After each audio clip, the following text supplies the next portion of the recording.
1984 till den 15 maj. 2 veckor drygt alltså 1984. Allmänt heter den No Frills, men låten du ska föra är Beast of Burden med Bette Midler som jobbade med ananas någon gång och bodde.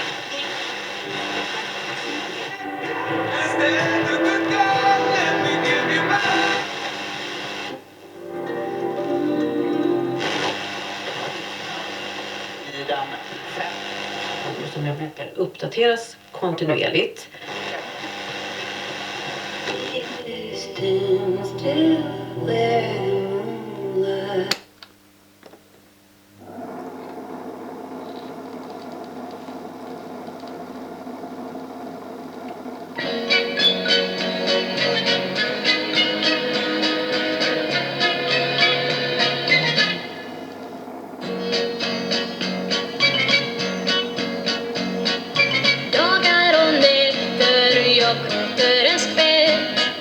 Drömmer om någon jag aldrig har sett.